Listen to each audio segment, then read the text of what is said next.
Tananã, abertura. Tananã. Olá, projetinho. Olá, pessoal. Esta é a edição que a gente está gravando, já tendo um episódio lançado. Então, isso significa que é um projeto que está continuando. Exatamente. Saiu do papel e foi para o mundo. E foi para o mundo. Estamos muito felizes com ele estando no mundo. No fim do episódio passado, a gente comentou rapidinho sobre a gente ter procurado estúdio, sobre mudança de cenário, sobre como a gente estava mudando esse formato. E aí, só para reiterar, é bom a gente falar que, assim, no início a gente procurou aconselhamento de estúdio, de uma galera que entende muito do assunto, né, de podcast. E aí, a gente gravou um piloto em estúdio e tudo mais. E no início a gente tinha gostado. E aí, até por isso, no final do outro, a gente até falou assim, porque no episódio piloto que a gente gravou isso, aquilo que vai ao ar. E esse episódio não foi ao ar. Justamente porque, mesmo a gente tendo gostado no início, depois a gente desgostou um pouco. Foi, porque como a gente tinha gravado um no estúdio e outros a gente conseguiu gravar, assim, como a gente está gravando aqui agora, aqui a gente está numa cafeteria. Aí a gente percebeu que o que a gente tinha gravado, assim, num restaurante, numa cafeteria, a gente tinha preferido, porque acho que a gente estava sem o olhar vigilante das pessoas do estúdio. Eles também, quando a gente apresentou nosso projeto, eles deram, né, como é de costume, alguns feedbacks de como a gente deveria fazer. Eu acho que isso deu uma travada na gente, porque a gente quer uma coisa bem amadorística mesmo. É o que a gente busca aqui. Como um Caetano podcast Veloso. amadorístico, né? Como Caetano fala, né? Eu sou... Como é que ele fala mesmo? Eu sou muito amadorístico, mas profissional no que eu faço. Isso. Eu sou muito amadorístico, mas eu sou profissional oficialmente. Então, isso aí. A gente se inspira muito nessa frase para poder fazer o que a gente faz. E a gente espera que vocês gostem. A gente procura sempre os melhores cenários e também cenários da nossa vida, né? É isso, até porque por ser um podcast da nossa vida, é importante pra gente que os cenários sejam a nossa vida. A gente foi muito aconselhada no início por muitas pessoas quando a gente procurou essa questão de como se faz um podcast.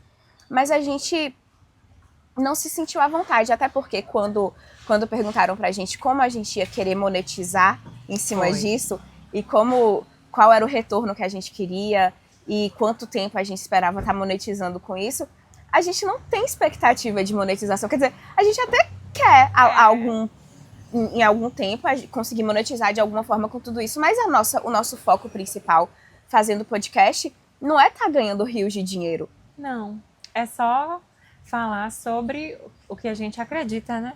E criar ali... Na verdade, não é criar a nossa comunidade, porque eu acredito que a gente já vem fazendo isso ao longo do tempo. Mas é só unir mesmo, ter um lugar pra gente falar de coisas em comum, que a gente já se expressava assim nas nossas redes sociais, já tem pessoas que estão com a gente, mas a gente quer juntar, unir todo mundo em torno dessa comunidade para que a gente fale sobre coisas que a gente acredita. É isso. E aí foi criado assim eu acho que a gente resolveu fazer esse formato porque esse formato é a gente, esse formato diz tudo sobre o que a gente quer e esse formato é um formato livre de expectativa externa, né? Exatamente. Porque só depende da gente. E a gente quer fazer uma coisa que nos agrade, né? Uma coisa que a gente consiga fazer sem nenhum tipo de trava, sem nenhum tipo de expectativa e que alcance as pessoas que também gostam desse modelo. Exato. E aí eu acho que esse é um link muito bom com o tema que a gente escolheu para hoje, que é sonho versus realidade. Que a gente até falou um pouquinho sobre sonhos versus realidade no episódio passado. Mas assim, eu acho que a gente vai estar falando disso boa parte do tempo. Né? Eu acho que, principalmente porque a nossa vida é feita de sonhos, né? Exato. Todos os dias a gente tem um sonho novo, e que bom que todos os dias a gente tem um sonho novo. E todos os dias a realidade bate à nossa porta. Exato. E trazendo de forma muito prática para o sonho versus realidade, eu acho interessante a gente ter um tema isolado disso, porque o mundo está cobrando de nós os nossos sonhos. O mundo está cobrando de nós uma resposta para o que a gente prometeu, ou uma resposta para que a gente seja algo ou alguém. E aí, um gancho que a gente até teve pra esse episódio foi um episódio de Sex and the City. A gente gosta muito de Sex and the City. Inclusive, eu comecei a assistir por sua causa. Foi? Foi. E agora tá lançando o And Just Like That, né? Que é a Sim, continuação. É Carrie já com seus 50 a mais, depois que Big já morreu. bem maduras, assim, e outra vida. Gente, pra quem nunca assistiu Sex and the City, eu falei aqui depois que Big morreu. Big morrer não é um spoiler, tá? Porque a premissa da série é como Carrie continua a vida dela depois da morte de Big. Mas enfim, o link com Sex and the City foi o seguinte. Tem um episódio específico que Charlotte chama Carrie pra ir em uma espécie de palestra. Sim. Com uma guru do amor. Aí tem um auditório que tá lotado de mulheres pra ouvir essa mulher que é uma coach do amor. Que ela te dá a fórmula. Exato. Que ela te dá a fórmula pra você conhecer o seu par, a fórmula pra você encontrar o homem da sua vida. Os lugares certos, né? Os lugares certos, a hora certa, como você deve se vestir, como você deve se portar, o que você deve fazer, o que você deve falar, quais são os assuntos proibidos, quais são os... Enfim, um roteiro. Ela te dá o roteiro de você encontrar o amor. E todas as mulheres lá anotando tudo, muito assíduas. E aí, Carrie olha pro lado e vê Charlotte assim, meio aflita, sabe? Porque ela já fazia tudo aquilo. E aí, Carrie interrompe a moça lá que tava falando no meio da palestra e fala, com licença, eu preciso falar aqui. Algo precisa ser feito. Porque assim, você está aqui falando para todas essas mulheres que elas têm que fazer determinado roteiro e se alguém fala assim, mas e tal coisa? Aí você vira pra ela e fala, é porque você não está fazendo direito. Porque uma pessoa no meio da palestra, no meio das perguntas, levanta e fala assim, mas eu fiz tal coisa, tal coisa e tal coisa. E por que não aconteceu ainda? Por que meu homem não veio? Aí ela virou pra menina e falou assim, mas é porque você não está fazendo direito. Você não fez da forma certa. Que coisa. E aí, Carrie falou assim, você não pode falar para essas mulheres que elas não estão fazendo direito. Porque eu vejo minha amiga colocando a cara a tapa todos os dias. Todos os dias ela levanta e ela faz tudo isso que você está falando que todas essas mulheres deveriam fazer. Você está falando que existe uma fórmula para que elas encontrem o amor da vida e ainda assim não há resultados. E é isso que a gente está vendo todos os dias em nossas vidas. Principalmente para esse lado do como ganhar dinheiro, né? Exato. Eu tenho percebido, assim, que tem muitas fórmulas prontas de como ganhar dinheiro. E eu não vou mentir que às vezes eu me sinto até um ET. Você se sente também? O tempo todo. Nossa, eu me sinto meio ET. Eu falo assim, será que eu deveria estar fazendo isso? Será que eu deveria estar mostrando isso? E assim, como a gente tem um compromisso com a verdade, né? A gente entende que muitas vezes isso não se encaixa assim na nossa vida. Não. Mas a gente não deixa de fazer esse questionamento para nós mesmas. Será que a gente não devia estar fazendo isso? Será que a gente não devia estar seguindo esse roteiro também? Esse roteiro que nos dão, que nos dizem que essas fórmulas de sucesso, né? Só que a gente se percebe assim, essas fórmulas de sucesso, elas foram criadas por pessoas específicas, né? Como é que fórmulas criadas por poucas pessoas vão servir para um bocado de gente, uma diversidade de pessoas distintas? Como é que poucos vão ditar o que é bom e o que é próspero para tantas pessoas? E outra, se somos pessoas individuais, como a fórmula que foi criada para uma pessoa, que deu certo para uma pessoa, vai ser a fórmula que vai dar certo para 20 mil, para 30 mil ou para 100 mil, como elas vendem? Isso não existe. Isso não existe, isso é só um retrato da sociedade contemporânea, né? Que foi se criando essa narrativa. Sim. E a gente, muitas vezes, a gente escuta, e do tanto que a gente escuta, a gente passa até a acreditar, né? E do tanto que a gente escuta, a gente se sente mal porque acha que a gente está vivendo errado. Exatamente. Que a gente está fazendo errado, sendo que, felizmente, as pessoas já estão percebendo que, na verdade, isso é um recorte social e não uma realidade. Sim. Porque todo mundo agora já tá percebendo que o que se mostra na internet, o que se mostra no Instagram, no TikTok e tudo mais, os hotéis de luxo, a vida de luxo, as 3 viagens que você faz pro exterior por ano, na verdade isso é um recorte. E que muitas vezes isso não é real. Não mesmo. E que a gente não pode se basear nossa vida nesse roteiro, né? E assim, muitas vezes é a menor parte mesmo da sociedade que tem esse tipo de acesso E na maioria das vezes não é nem com seus próprios esforços, né? Se pinta essa realidade como se fosse algo conquistado mesmo, mas quando a gente vai ver, até o lugar de origem daquela pessoa já impulsionou ela para viver tudo isso. E aí se coloca essas fórmulas que se tornam mentirosas, né? Exato. E Na outra, maior parte das vezes. existem também os casos de sucesso que vieram através de muito esforço. E aí tem o Sim. nosso lado de olhar. Porque, assim, existem os casos de sucesso que veio através de muito esforço, e aí a gente faz esse recorte e pensa que foi muito rápido, que foi muito fácil para aquela Sim. pessoa do sucesso também, né? Então tem o lado da pessoa que não teve que se esforçar e mostra aquilo, e que às vezes não tem e mostra. Sim. E tem o lado da pessoa que tá mostrando e que teve o sucesso e que fez as coisas, mas a gente só consegue ver também aquele recorte. Pois A gente não consegue ver também tudo que tá por trás, né? as abnegações, sabe? A gente não consegue ver esse lado. Tudo então, assim, isso. a gente só vê recortes. A gente não vê realidades. A gente nunca vê o todo. A gente A nunca gente vai nunca vê saber o todo. como aconteceu de fato. Porque hoje, o celular tá aqui, a palma da nossa mão. A gente tá fazendo uma coisa aqui, a gente tira uma foto, posta na internet e aquilo vira uma verdade, mesmo que não seja. Uhum. Eu vi esses dias um vídeo falando sobre isso, como a gente tem vivido para mostrar. Por exemplo, você vai numa cafeteria, pede um café, você tira uma foto, posta, aí depois quando você toma o café, você não suporta o café, vai lá, joga fora. Mas quem viu sua foto tomando café, pensa que o café estava maravilhoso, né? Exato. Então, assim, olha para você ver as camadas que isso tem e como a gente tem que saber muito bem quais são os nossos princípios mesmo, os nossos valores, para a gente poder conseguir demonstrar exatamente o que a gente é. Porque faz parte, né? Mostrar quem nós somos, porque isso conecta, isso traz pessoas com valores parecidos. Então a gente tem que ter muita ciência assim, do que a gente está falando, do que a gente está mostrando, do como que a gente está mostrando aquilo, se condiz com a realidade. Exato. Né? Até porque a internet sendo uma grande vitrine, é uma vitrine do bem e uma vitrine do mal, né? Então, assim, se a gente tem um compromisso com a verdade e tá mostrando quem nós somos, as pessoas que a gente vai estar atraindo são as pessoas que estão ali a par e em par com a gente. Sim, que pensam mais ou menos assim, parecido.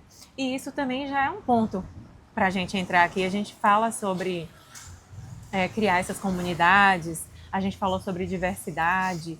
Então, como o mundo é tão diverso, nunca vai ser uma coisa só que serve a todos. Exato. Né? São várias comunidades e para cada uma dessas comunidades existem questões que elas desejam alcançar de maneiras distintas, nunca da mesma forma. Então, eu acredito muito assim que nunca vai ser pelo mesmo caminho, sabe?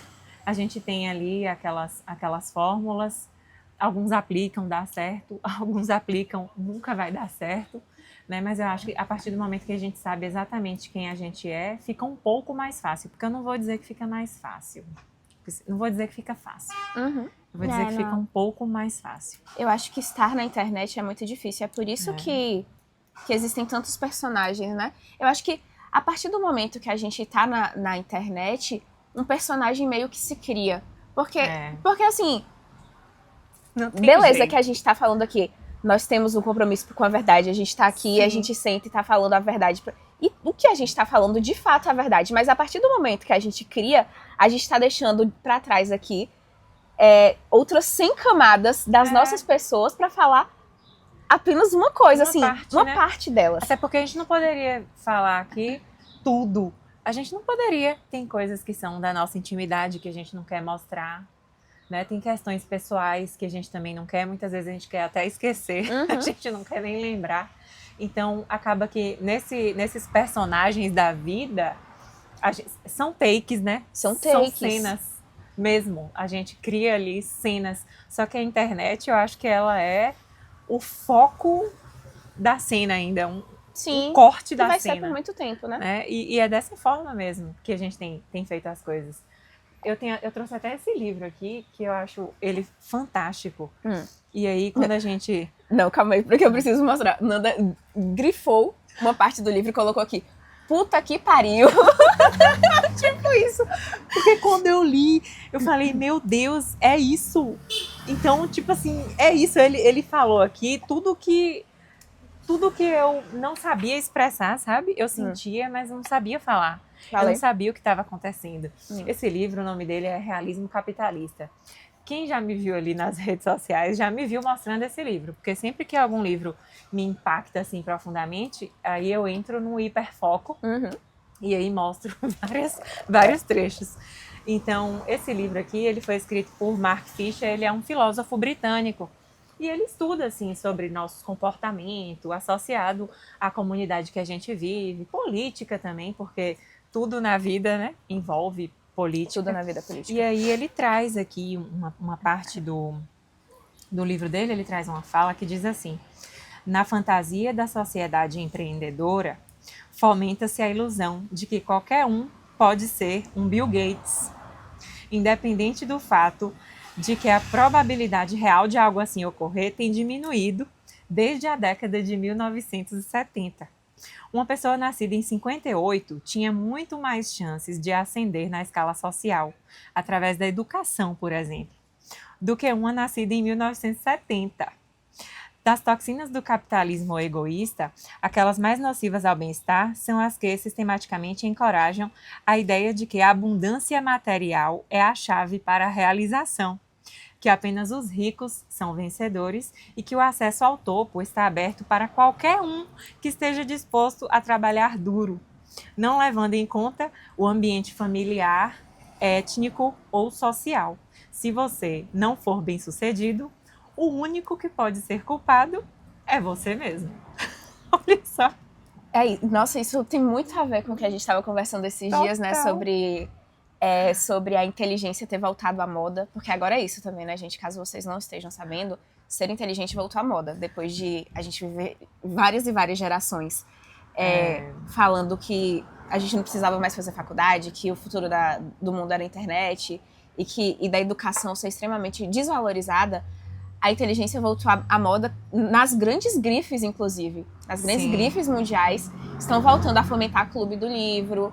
E você voltar a ser inteligente está sendo bem visto, graças a Deus. Porque é melhor você ser bem visto nas redes sociais sendo inteligente do que não sendo. Com certeza, porque você vai ter muito mais até a oferecer. Até as pessoas que te seguem, que te acompanham, né? Você vai ter muito mais a dizer do que não sendo. Mas, assim, isso que você estava lendo também, tem muito aquele recorte de várias...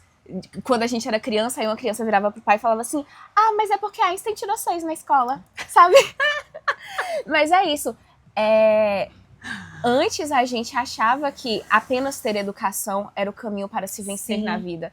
E hoje a gente sabe que ter educação é o mínimo para se vencer na vida. Exatamente. A gente constrói os nossos sonhos pensando que a partir do momento em que a gente ingressou na universidade, que a gente começou a estudar e que a gente se esforçou, que isso vai ser o suficiente para que o sonho que a gente plantou dentro de nossos corações se torne realidade. Isso é suficiente?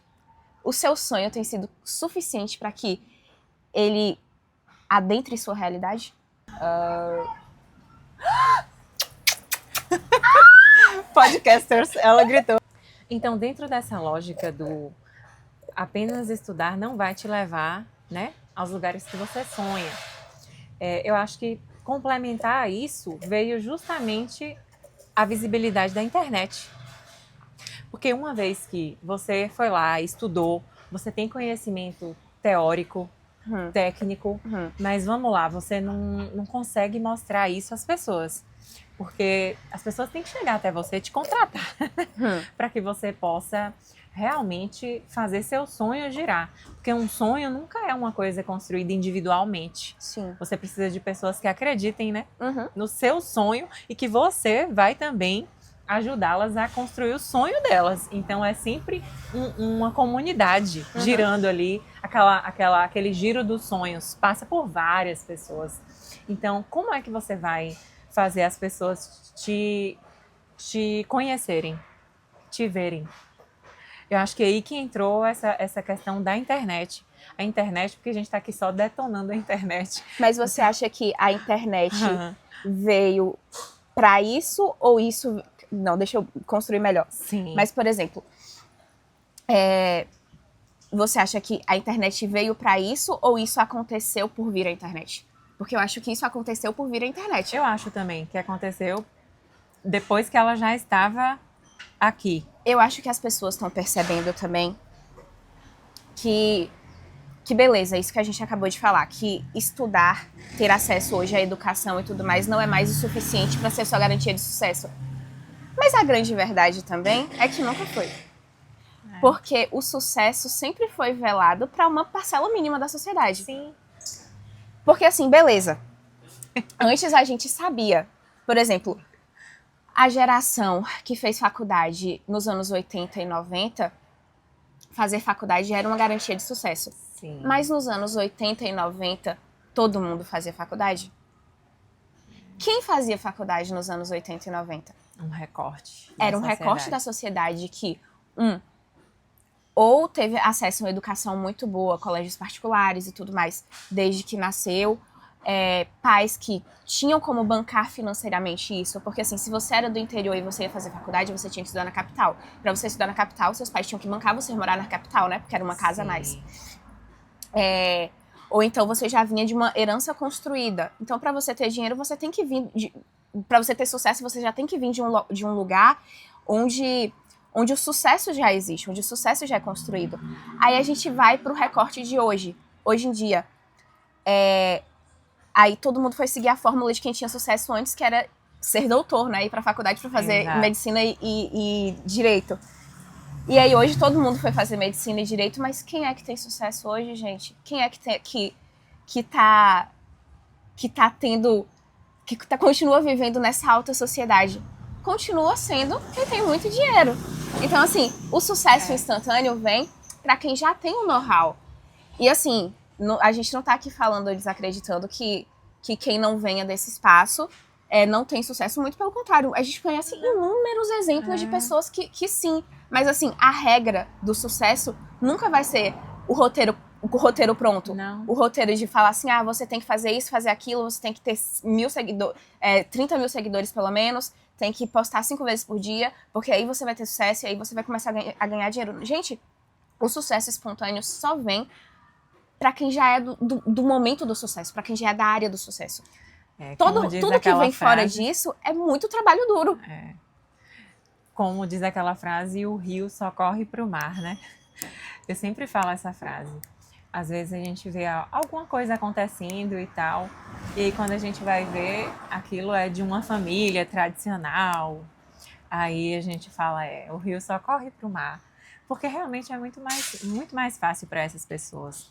Mas quando se trata de nós, pessoas comuns, que aqui nós somos pessoas comuns. Quando a gente fala assim, de nós, pessoas comuns, por exemplo, eu sou filha de trabalhadores. Minha mãe é enfermeira. Meu pai é protético. Para eu conseguir até estudar, foi bem difícil. Porque, enfim, eu fui fazer faculdade particular, minha mãe trabalhava horrores, mas na minha família somos eu, minha irmã, meu irmão, são 3 filhos. Aí depois minha irmã também tinha que estudar. Para estudar, tinha que pagar, porque as universidades também acabaram se tornando lugares para a elite. Quem é que ocupa as universidades hoje? Quem tem mais condição financeira.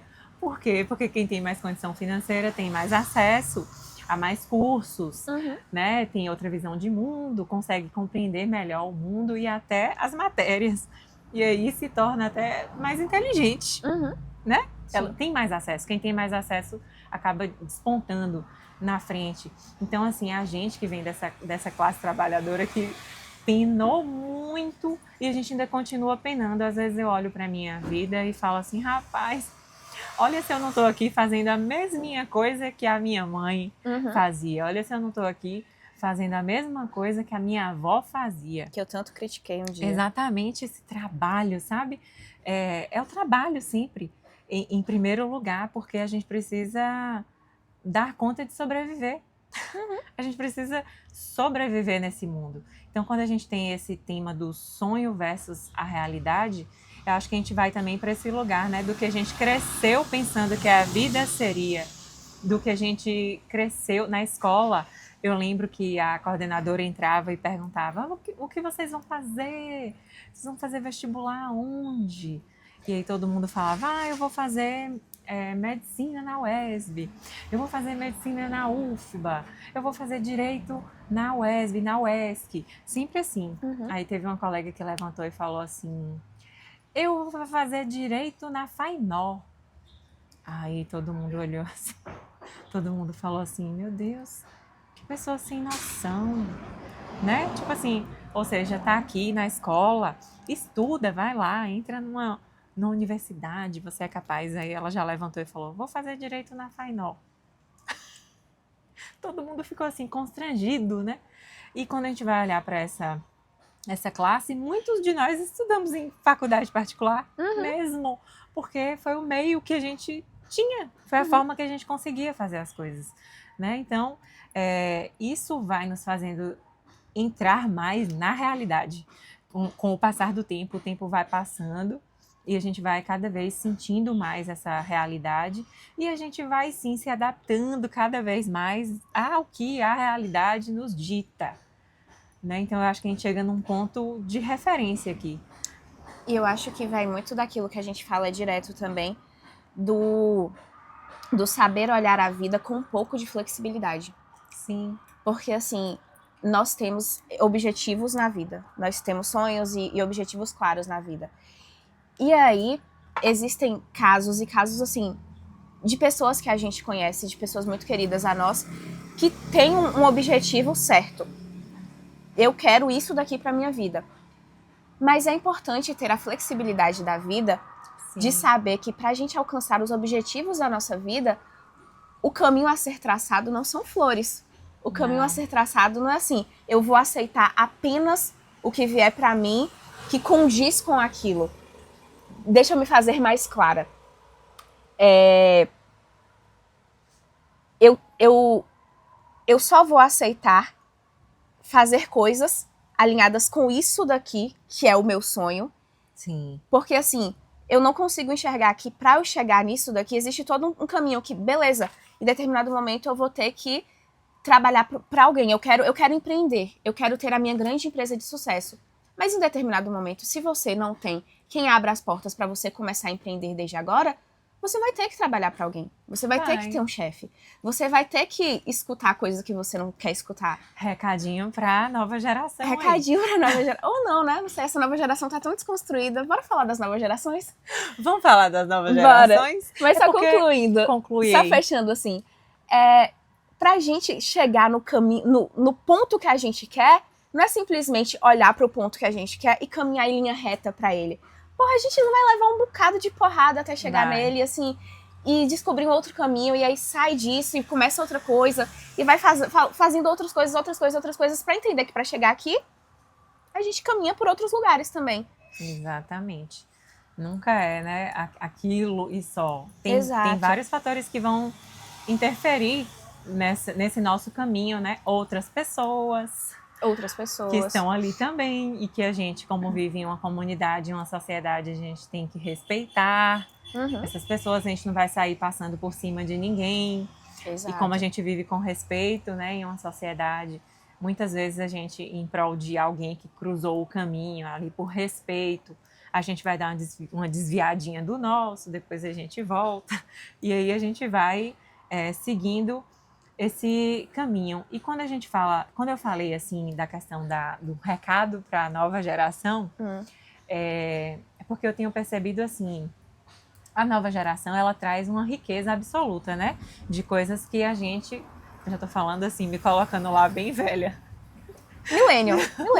Eu sou millennial, né? Eu tenho 33 anos. Eu sou intermediária. Você tá entre millennial e geração Z. Então, assim, quando eu vejo a geração Z, que é uma geração que eu tenho muito contato. Eu tenho muito contato com pessoas da geração Z. Eu tenho percebido que a geração Z tem cada vez mais criado seu próprio caminho, assim, sozinho, sabe? Por conta também da sociedade, que está cada vez mais individualista. Sim. Então a gente está cada vez se voltando mais para nós mesmos, né? É mais nosso umbigo, assim, cada vez mais. E assim, eu acho que essa geração, como vem disso, dessa construção de uma sociedade mais individualista, ela está também caminhando mais sozinha. Eu tenho percebido isso. Uhum. E aí, quando eu olho um pouquinho para trás, assim, que eu vou ver pessoas da minha geração, millennials para trás, eu sempre vejo elas mais acompanhadas de mestres, mais acompanhadas por mestres do que por coaches. Sim. Né? Então, isso eu sinto uma diferença assim, muito grande, porque para mim, quem são os meus mestres que se me falar qualquer coisa, eu falo muito obrigada, eu vou fazer exatamente isso, porque eu confio plenamente nos seus ensinamentos, sabe? Você me auxiliou a trilhar a minha jornada, Sim. né? E me espelhei em você durante a minha trajetória. Na arquitetura, por exemplo, Temos eu tenho, muitos, né? A gente tem nossos professores, assim, que nos auxiliaram. Então, eu percebo isso na nossa geração, assim. E agora eu já não tenho percebido mais tanto. Eu tenho percebido muito esse lugar de pessoas caminhando ou sozinhas ou buscando pagar coaches, né? Sim. Pagar cursos, que é isso que rola muito hoje. Pagar cursos para ter acesso a fórmulas também de sucesso e estão se distanciando cada vez mais disso, desse processo de guiança, eu vou chamar assim. Guiança. De guiança. Eu sinto que eu fui guiada. Para eu chegar aqui onde eu estou hoje, eu fui guiada por vários mestres, né? E até hoje eu ainda procuro esses mestres, mas hoje eu já não sinto mais tanto isso nessa nova geração. Eu acho que como em todas as gerações que existiram, essa geração tem coisas muito boas e coisas muito ruins. Sim. Porque assim, é muito claro pra gente que todas as gerações foram gerações perdidas, né? Todas as gerações foram gerações perdidas. A galera... Elas foram sempre identificadas assim, Exato. Né? Quem era de 1920, a galera de 1900 falava, é uma geração perdida. Aí 1940, geração perdida. 60 perdida, 70 perdida, 80 perdida. Todas essas gerações foram gerações perdidas. E ainda assim a gente olha pra trás e todas essas gerações foram gerações referência. É verdade. Nós nos referenciamos muito em todas as pessoas dessas gerações. Sim. Que a gente olha e fala, que pessoa de fuder.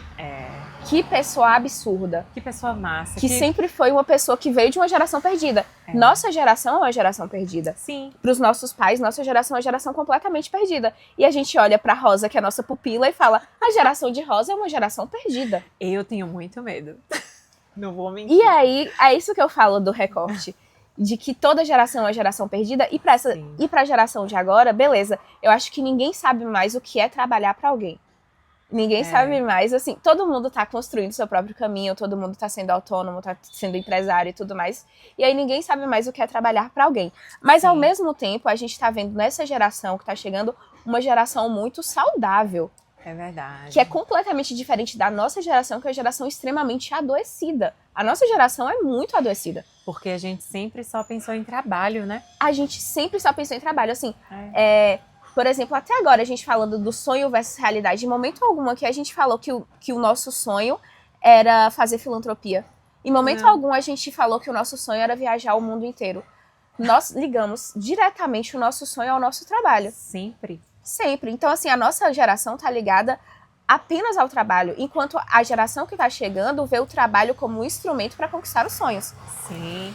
Não então, é o fim, né? Não é o fim. A gente vê muito o trabalho como o fim, assim. Ai, meu Deus, eu tenho que fazer tudo para que eu consiga realizar o meu sonho. Qual é o meu sonho? Meu trabalho. Quando eu entendi isso em mim, foi muito chocante. É isso. A gente foi construído desde da nossa infância a nos esforçar muito para realizar um sonho, que exatamente, é estudar muito para conquistar a sua profissão. Porque sua profissão é seu sonho. Calma aí, sua profissão é seu sonho? O seu mesmo? sonho é a sua profissão, cara. Você jura? Eu acho que o que eu mais aprendo com a geração de agora é isso. É que trabalho é um instrumento para sonho e não trabalho é um sonho. Sim. E isso é uma coisa que a geração de agora tá fazendo muito bem. É verdade. E aí a gente faz o recorte, né? Toda geração tem sua coisa ruim, toda geração tem sua coisa boa. Exatamente. Eu tenho muito a aprender com essa nova geração. Olha, vocês que são dessa nova geração, podem colar em mim, me ensinem. Podem me ensinar coisas. né? Coisas assim como desapegar mais do trabalho. Eu quero dicas. Quero dicas de como ser feliz sem pensar tanto no trabalho, porque eu penso muito. O trabalho O é um tempo todo. ponto focal da minha vida. O trabalho sempre foi meu sonho. Quando eu paro para analisar minha vida, eu nunca sonhei assim, quero casar, ter filhos. Não, meu sonho era sempre, quero me tornar uma mulher independente. E não só isso, eu acho que você falou, meu trabalho foi meu sonho. Eu acho que mais do que o sonho, meu trabalho é minha fuga. Se eu tô muito mal, se tem alguma coisa muito absurda acontecendo na minha vida, minha fuga é o trabalho. Do tipo, eu vou focar nisso daqui que está ligado ao meu trabalho, porque isso vai fazer com que eu me esqueça do grande problema da minha vida.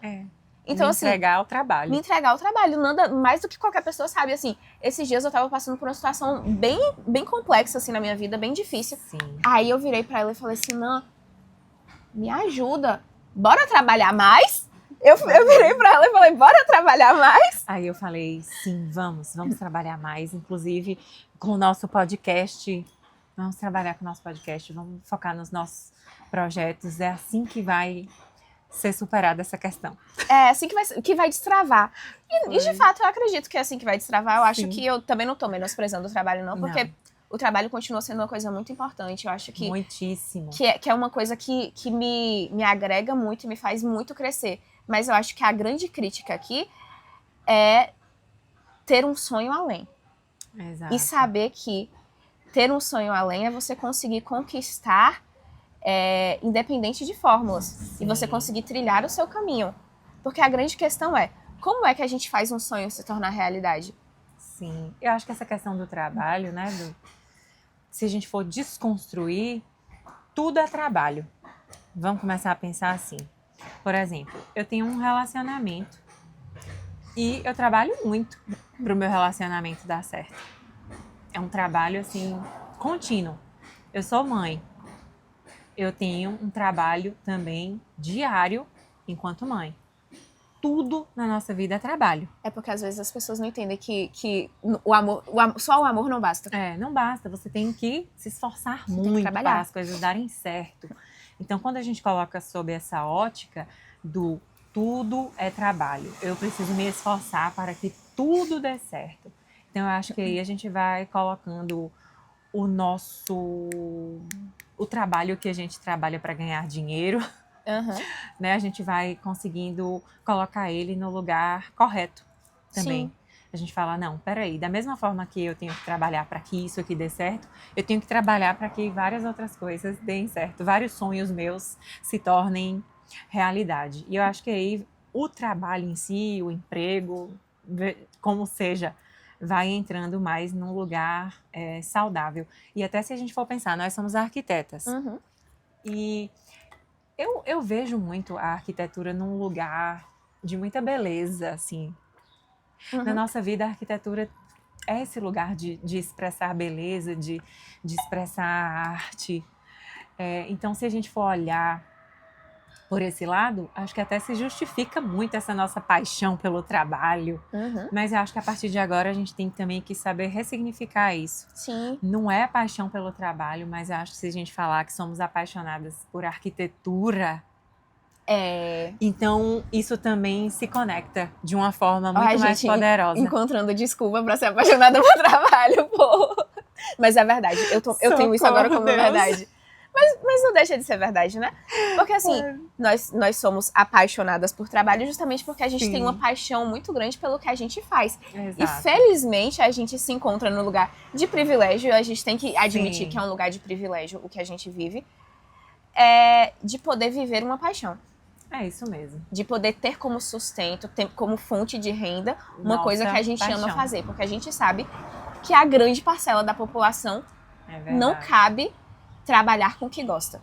E a gente pode fazer isso. E a gente pode fazer isso porque nos foi dado isso. Exatamente. Eu me lembro, assim, que já teve várias fases da minha vida, né? Me lembro que eu já passei por várias fases da vida, assim. Eu faço 9 anos de formada agora em setembro. E que eu pensei assim, meu Deus, a arquitetura não tá dando certo. E aquilo me doeu tanto, porque eu falei, é meu maior sonho. A minha vida inteira, desde que eu encontrei a arquitetura, eu coloquei aquilo como meu sonho. Uhum. É meu objetivo, sempre Sim. foi. Arquitetura mesmo. E aí, em todas as fases da minha vida, porque, como a gente falou aqui, a vida não é uma coisa linear, a vida é um sobe e desce, a arquitetura muito menos.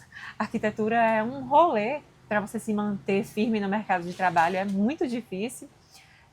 Isso também entra no nosso tema, porque a gente vê muitos recortes de arquitetos mostrando só o lado, É só beleza, a né? beleza que há em E assim, ser. você acorda e você vai pra academia, malha muito. Na verdade, não só na arquitetura, né? Mas em qualquer lugar. Você mostra o seu sucesso Sim. Malhando 10 horas da manhã, indo pro Sim. escritório. Aí você mostra a obra linda, Maravilhosa. mostra o seu cliente maravilhoso, mostra o 3D lindo que você fez, com o projeto lindo que você fez. Sendo que isso também é um recorte, né? E os BOs todos que existem, né, por trás disso, que a gente realmente não mostra. A gente lida com cada situação, né? Sim. A gente lida com cada situação de frustração, né? Isso é muito real também na nossa profissão. Mas, assim, nesse lugar de sonho versus realidade, a gente também precisa localizar muito bem onde isso está, né? Esse sonho da arquitetura e a realidade do trabalho, do tenho que fazer para acontecer, do é difícil, do tenho fases horríveis. E nessas fases horríveis de trabalho, assim, eu já pensei, eu falei, meu Deus, o que eu faria se não fosse arquitetura? E eu te juro, eu pensei em várias coisas, mas eu nunca cheguei a uma conclusão. Volta e meia eu faço assim, gente, eu seria o que se eu não fosse arquiteta? O quê? E aquilo me coloca num lugar de depressão, porque eu falo assim, não, eu tenho que ser arquiteta. É assim que eu me realizo. Quando a gente volta pra conversa do coach mesmo, né? Das pessoas que Sim. vendem as coisas na internet e falam a fórmula do que você deve fazer, eu também já me vi muitas vezes nesse lugar de depressão. Porque assim, aí eu acho. E aí, pra quem tá assistindo pra gente, seja lá qual for sua profissão, pra você com certeza deve estar aparecendo um coach falando. Essa é a forma certa de você fazer tal coisa. Então, essa é a forma certa de você seguir aqui na sua profissão e ganhar mais dinheiro. Sim. E aí, sempre ficava aparecendo esses anúncios, e aí falava assim, você tem que fazer isso pra financiar projetos na Caixa. Enfim, aí vinham aparecendo os coaches falando as várias coisas que a gente poderia fazer. E eu olhava para aquilo e me dava uma depressão muito grande, porque eu não queria fazer nada daquilo. O que eu quero fazer no meu trabalho é o que eu tô fazendo, sabe? É o que eu estou fazendo. Sim. E aí eu me senti uma grande fracassada, porque toda vez que eu olho para isso, toda vez que aparece esse anúncio de como eu fazer as coisas certas, pra mim, o que eu tô fazendo, que é o que eu quero fazer, eu tô fazendo errado. Eu também tenho esse sentimento. Sabe, quando a gente aparece isso, pra mim, o que eu tô fazendo errado, porque tem uma pessoa que a cada 3 posts tá me falando que o jeito dá é o jeito certo de fazer. E que ela tem resultados com isso. E esse nome, resultados, velho, isso também me dá um pouco de pesadelo, assim. Porque, tudo bem, tudo que a gente faz, eu acho que no final a gente quer obter algo. Sim. Né? A gente tá aqui fazendo um projeto. O que é que a gente quer com esse projeto? A gente quer que o cliente goste. Que quando ele vá morar naquela casa construída, ele se sinta pertencente. Exato. A gente quer também reconhecimento profissional. Uhum. A gente quer ser reconhecido. A gente quer ter menos problemas de lidar com clientes. A gente quer que ele confie mais no que a gente faz. Isso.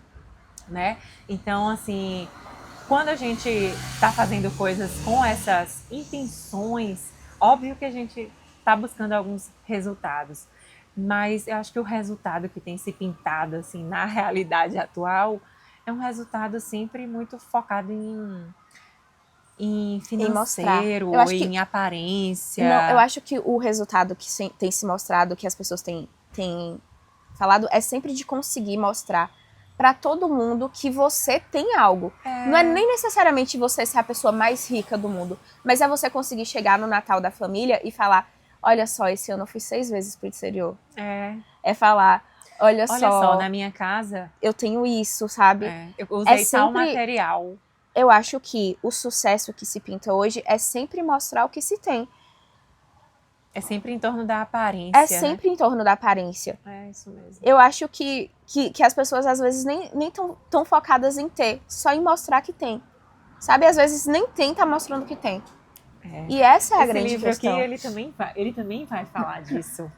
É porque eu não vou achar a página correta, mas aqui no Realismo Capitalista fala muito sobre essa busca de resultados, Uhum.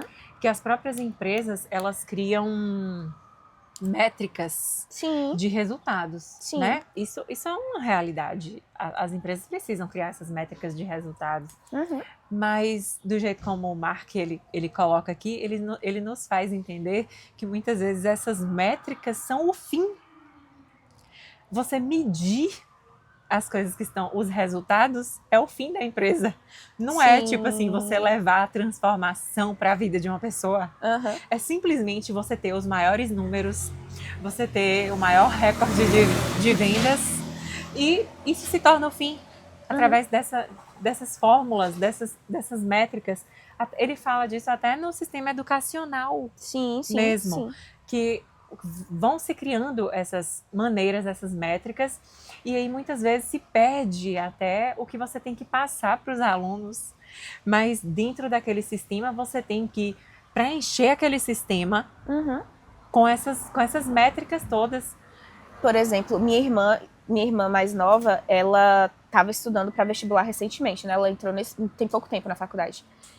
E aí, eu via ela e as amigas, assim, estudando às vezes, e aí eu falava assim, mas você... Que já era diferente da minha geração, porque assim, eu na escola ainda tinha aquela preocupação de eu compreender o que o assunto estava sendo ensinado, o assunto que estava sendo ensinado, sabe? Eu compreender o porquê daquilo na biologia. Sim. Eu compreender o porquê daquilo na química, estudar sabe? as fórmulas, e não só estudar as fórmulas. Mas não, como a forma como elas estudam hoje é fórmula de resolver prova. Eu não sei o conteúdo, mas eu sei como responder isso na prova. Eu sei a forma lógica para eliminar questões e para eu fazer links para eu conseguir resolver isso numa prova de Enem. Que coisa! Você não sabe mais o assunto, você sabe como resolver. É exatamente isso que esse livro traz. As coisas estão se perdendo, o fim das coisas está se perdendo e está ficando só o meio. E é por isso que a inteligência saiu de moda, gente. Porque é isso, você estava resolvendo fórmula sem saber de fato o que era a coisa. E aí, felizmente, a gente tá vendo hoje as pessoas preocupadas em saber o porquê das coisas. Sim. E aí a inteligência tá voltando. E daqui a um tempo a inteligência vai sumir de novo, sabe? E é isso, porque o mundo é um pêndulo entre dois extremos e a gente fica lá no meio olhando de um lado pro outro. Porque como aquele dia eu tava falando, o pêndulo ele existe e antes existia a cada 500 anos, a cada 1000 anos. E hoje existe a cada ano, a cada 6 meses. E a gente tá lá olhando um mundo extremamente polar e a gente no meio sem saber como fazer as coisas acontecerem. Mudanças radicais em pouquíssimo tempo. Em pouquíssimo tempo. Pouquíssimo tempo as coisas estão mudando. Mas aí, eu acho que o que a gente conclui no quesito sonho versus realidade é a gente compreender que não existe fórmula para nada. Não existe fórmula para a vida. Não existe fórmula para absolutamente nada. Então, assim, a fórmula para a gente alcançar sonho não é seguir os passos dos outros. Para a gente alcançar sonho é a gente se ater a quem nós somos dentro da nossa realidade, né? E eu acho que se a gente ficar seguindo muito essas fórmulas, eu acho que a maioria de nós tá nessa, né? Sim. E que se não nós também. A gente se coloca aqui também no mesmo bolo. A gente não tá aqui apontando o dedo pra ninguém, não, gente. A gente tá aqui se colocando no meio de todo mundo, porque quando a gente fala tudo isso olhando pra uma câmera, a gente também tá falando pra gente, a gente sabe? tá falando da gente, inclusive. Uhum. Porque a gente só consegue falar de coisas que nós sentimos. Exato. Senão a gente nem conseguiria. Então, eu acho que isso que o mundo moderno está fazendo com a gente é nos enquadrando cada vez mais. Essas fórmulas é para que a gente se pareça cada vez mais com robôs. Eu sinto muito isso. E aí, quando a gente vai vendo as coisas ao nosso redor, as coisas estão ficando muito idênticas, muito iguais, assim. Então, a gente está sendo robotizado o tempo todo. Mas eu acho que se a gente cria um certo grau de consciência, a gente consegue passar por isso de uma maneira mais tranquila. E no mundo robotizado você ainda vê propósito de vida? Não. Não? Não, mas, por exemplo, em um mundo... Não foi isso que eu quis perguntar, não. Sim. Em um mundo Que onde está acontecendo onde dessa está forma. tendo robotizações, o propósito de vida ainda é uma realidade pra você? Pra mim é. O Qual? meu... Não, assim, o meu propósito, eu sempre me sinto muito perdida quando alguém me pergunta assim, qual é seu propósito de vida? Eu falo assim, meu Deus, eu não sei qual é meu propósito de vida. Eu fico perdida, eu falo, então eu devia ter, né, um propósito de vida. E às vezes eu até converso com o Tarsis sobre isso. Eu falo, Tarsis, tô bugada, não sinto que eu tenho um propósito de vida. Aí ele fala, como não? Quem te vê sabe que você tem um propósito. Eu falo, mas qual? Eu não sei. Aí ele fala, meu Deus, mas o seu propósito você deixa claro todos os dias através dos passos que você dá, os caminhos, as escolhas que você faz, a forma como você trata as pessoas. Tudo isso é seu propósito. E aí eu falei, meu Deus, então é isso, então faz sentido, porque Eu acho que também é porque o coletivo sempre viu o propósito como uma grande coisa que a gente tem que fazer na vida. Por exemplo, qual é a grande coisa que você tem como legado na vida? sim. Que é assim, é porque eu fiz um ano sabático para erradicar a fome na África. Meu grande propósito foi lutar por uma causa, sabe? Sendo que eu sempre acreditei, obviamente, esse é o meu ponto de vista, que o propósito de vida de todo mundo é evoluir. Eu que tenho como base espiritualista, digamos assim, de religião e tudo mais, o espiritismo. Eu acredito na infinitude do ser, né? Eu acredito que a vida não começa e termina aqui, nessa nossa existência. Eu acredito que nossas almas são eternas. Então, eu existi antes de eu ser Gabriela, eu continuarei existindo depois que eu deixar de ser Gabriela. Então, pra mim, um propósito de vida é apenas sair da vida Gabriela melhor do que eu entrei na vida Gabriela. Perfeito. E assim, propósito melhor do que esse? Com todas as boas e más escolhas que eu fiz na minha vida, sabe? Tudo te conduziu, né, a um lugar. Às vezes até as coisas ruins, elas nos mostram qual é o caminho, né, que a gente deve Principalmente seguir. as coisas ruins. Acho que é sempre através do erro, né? É sempre através do erro. Porque assim, às vezes a gente sente que a vida da gente tá desmoronando. Sim. Sabe, esses dias eu... Caso engraçado, esses dias eu cheguei num bar. Era sexta-feira, era a última sexta-feira do mês. E eu fui encontrar com minhas amigas. Todo mundo falou assim, gente, saindo do trabalho, vamos se encontrar pra distrair a cabeça? Vamos. Cheguei na mesa do bar, joguei minha bolsa e falei assim, ó, eu estou vivendo a merda do meu inferno astral este mês. Se em setembro eu tiver que viver outro, eu juro que ou eu me mato ou eu mato alguém. Aí minha amiga falou assim, calma. Então vamos começar a trabalhar com o seu réu primário. Mas é isso. Às vezes, a gente só vai... Por que eu tô dizendo tudo isso? As grandes transformações da nossa vida vêm a partir dos grandes erros que a gente comete. Às vezes, a nossa vida tá ruindo, tá tudo dando errado, mas é justamente desse desabamento que a gente consegue montar novas coisas pra vida, que a gente se reconstrói. É isso. Ou você se reconstrói com uma coisa, ou sua vida teve fim, pô. Exatamente. Ter fim não é uma opção. Né? Desistir não é uma opção. E aí minha amiga sempre vira pra mim, quando eu tô mal, assim, com alguma coisa, ela vira pra mim e fala assim, Gabriela, aqui a gente só para quando vence. E eu acho que isso é uma grande motivação, assim, uma coisa que quando eu tô abatida, eu sempre lembro dessa minha amiga específica virando pra mim falando assim, Gabriela, a gente só para quando vence. E aí a gente levanta todo e vai, dia, né? Todos os dias. Em busca daquele sonho. E aí eu acho que isso é bom, né, pra gente concluir nosso episódio de hoje. Porque quando a gente não desiste, a gente tá deixando cada vez mais claro que a gente ainda levanta por algo, por um sonho. E às vezes pode ser até uma utopia, não tem problema que seu sonho seja uma utopia. Mas sabe para que serve a utopia? Para que a gente nunca pare de lutar. Como diria o grandioso Ney Matogrosso, o que me importa é não estar vencido. Exatamente.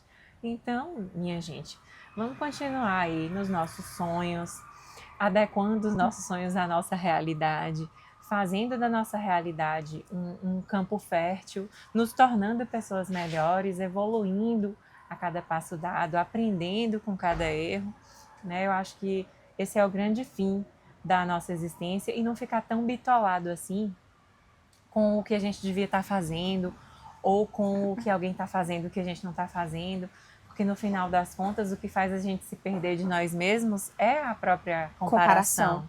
Né? Então, parar de se comparar, voltar os olhos mais para dentro de nós mesmos, compreender o que viemos fazer aqui. Se não souber muito bem clarinho, não tem problema. Isso também é uma falácia, assim, de que você precisa saber exatamente o que você deseja aqui. Eu acho que ninguém sabe. Quantas vezes a gente vê pessoas se reinventando aos 80 anos de idade, sabe? Todo dia é um dia de se reinventar. Isso. E eu acho que se você cai muito nessa construção, que também é uma construção do mundo moderno, né? De tipo assim, você precisa saber exatamente quem você é, exatamente qual o seu propósito. Você vai se sentir cada vez mais perdido, principalmente porque nós vivemos numa sociedade. Essa sociedade tem um conjunto de crenças. Sim. E nós vivemos também de acordo com o conjunto de crenças dessa sociedade. Se a gente for ficar bitolado no nosso propósito, eu tenho que saber qual é o meu propósito. É natural que a gente olhe para os lados para procurar o nosso propósito. Então a gente vai buscar sempre referência externa. E aí, às vezes, você vai chegar num propósito que muitas vezes nem é o seu. Exato. Porque você olhou tanto para o lado, você buscou tanto, você comparou tanto. Que você está vivendo a vida do outro. Você não está vivendo o seu propósito. Então, nosso propósito a gente vive em cada escolha diária, na escolha dos nossos caminhos, do que vamos fazer hoje, do que vamos ser hoje, do que vai ser melhor hoje, né? Exato. E aí, se quiserem uma recomendação de leitura, quando o assunto é propósito, a gente falando disso tudo aí, eu me lembrei de um livro que eu li esse ano, chamado A Biblioteca da Meia-Noite. Foi um livro muito recomendado em vários lugares, em várias plataformas. Eu já vi gente falando bem, já vi gente falando mal. Eu li o livro e, de fato, assim, e é um livro muito bom pra gente ficar pensando em muitas coisas da vida. E, assim, tem coisas muito clichês e coisas que você espera que realmente que acontece no livro e que acontece de fato no fim. Mas a grande mensagem do livro é que o nosso propósito e a nossa realidade reside nas escolhas que a gente faz. Cada escolha que a gente faz na vida nos leva a um caminho. E todas essas vidas convivem em paralelo. Cada escolha que eu fiz no meu passado me trouxe aonde eu estou. E se eu tivesse tomado uma escolha diferente, eu estaria em outro lugar, mas eu também não seria eu seria outra pessoa. Sim. Então, todas as Gabrielas que existem no multiverso estão coexistindo e todas essas escolhas fazem de mim quem eu sou e todas essas escolhas fazem você quem você é. Então, escolha você e nunca escolha o caminho do outro. E essa é aí que reside o sonho. O sonho se torna realidade a partir do momento que a gente se escolhe. Perfeito. Amei. Amor? Então vamos ficar com essa pra fechar? Vamos ficar com essa e, por favor, vamos terminar que eu tô morrendo de frio, eu não trouxe um casaco. Hoje, Dia dos Namorados. Frio. E a gente aqui gravando o podcast pra vocês. Um dia frio, um bom lugar pra ler o livro. Exatamente. Gente, obrigada por mais um. Beijo.